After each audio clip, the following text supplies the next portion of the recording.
In this video, I will show you how to turn on dark mode on Discord.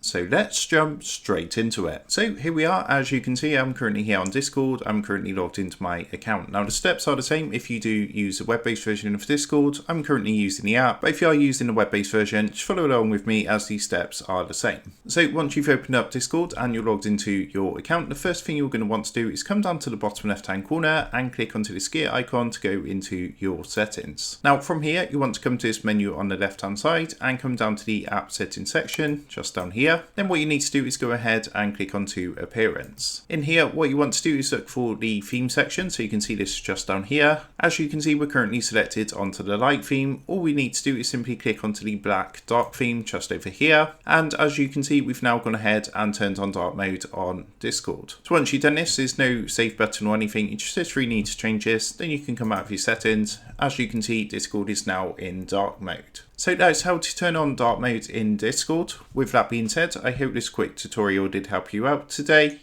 And if this did help you out, I would really appreciate it if you was to consider dropping down below the video, leaving a like, and also subscribing to the channel. With that being said, I just want to take a minute to thank you guys for watching this quick tutorial, and I will see you in the next video.